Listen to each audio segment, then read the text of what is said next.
I knew that Andrew had a knack for football probably when he played flag football when he was in first and second grade. He just took to it right away. And he also won, I think it was fourth and fifth grade, the punt, pass, and kick competition at the Giant Stadium. I think it was called Giant Stadium then. He was up on the big Jumbotron twice. So I think it was then.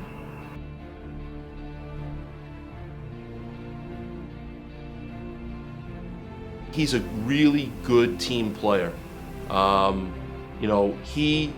wants to win, and he wants as much as he wants to succeed. I think he enjoys when his teammates succeed. I call him the cheerleader. He is the person who runs into the end zone when somebody else scores a touchdown, picks them up. He's the one who pats you on your back when you drop the ball. He's a first-class citizen. He's a true leader in the locker room. He always includes. He's very inclusive of everyone. A monster athlete. I mean, he's this big kid, great athletic skill. Before I really got to know him, and now that I got to know him, he's much more than just a great athlete. He's an amazing person. He's a good character. He's nice to everyone. He cares for everyone. He's a great leader.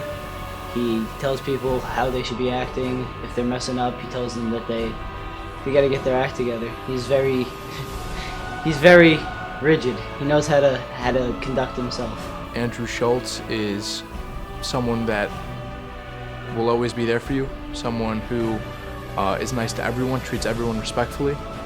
On the field, I think I'm the biggest competitor. Always want to win.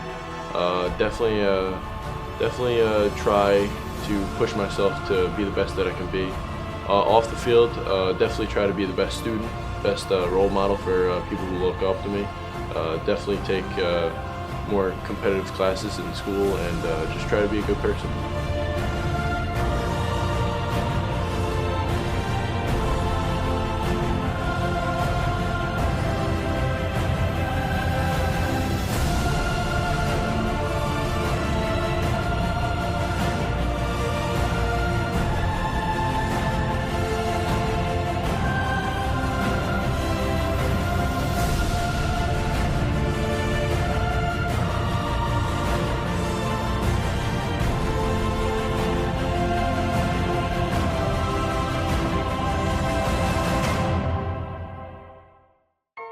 In June of 2015, the Eastchester community suffered a really tragic loss, and that was the passing of Nick DePippo.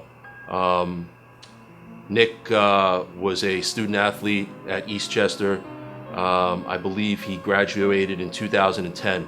He was a basketball player and he was a football player. My wife and I are friendly with Al and Kathy DePippo, Nick's parents, so the whole experience of his passing was tremendously difficult for all of us. It hit us emotionally pretty hard. When he died, the whole team was shaken up. His father came in to speak to us, told us that we needed to play on another level for him. After I spoke to the players, I felt I left them with something that maybe that they could take into the season to help them win.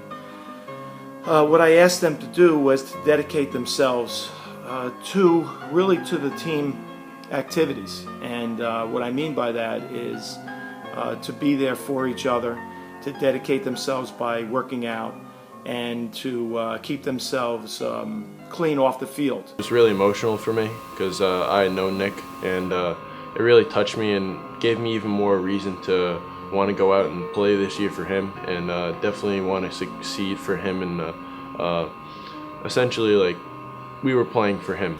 My son was about family and dedication definitely to the sport of football, but more to his players and coaches. My son wasn't just a rah-rah guy. He would play very hard, and he expected everyone to put out that 100% effort. That's the message that I want to get across to the players. They came up with the idea of taking Nick's number, which was number 31, to have a decal made, and the decals were placed on the back of their helmets. We were playing for his spirit. We put his number on the back of our helmets, and he was always in our hearts, and he was looking down every time we stepped on that field. So we had to make sure that we represented him, his family, and Eastchester High School as we stepped on the field. First game of the year, Andrew was a highly ranked receiver in our section. Our first game, thinking that his stats were going to be, 5, 10 catches, over 100 and something yards. He had 1 catch. I overheard him on the bus. Somebody says, ain't you upset? You didn't get too many passes. And he goes, I don't really care. I just want to win. I know one week Al came and helped him out with some wide receiver stuff, and it really paid off on the field. He worked with me, just getting off some stalk blocks and stuff. But he really took me under his wing this year. And I felt almost compelled to go to the second week of practice and ask Coach DeCarlo if I could work with him.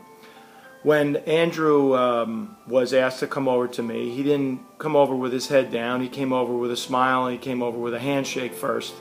And I asked him if he would like me to work with him. His immediate answer was, of course, he wanted to get better. We also had a family tragedy when Andrew was 15. His cousin, who was also 23, died tragically. And I feel like Andrew had a very strong bond with Al after that. He wanted to do whatever he could to make Al happy or comfortable or proud of Andrew because he no longer had Nick. The whole year he talked about he didn't want to disappoint Mr.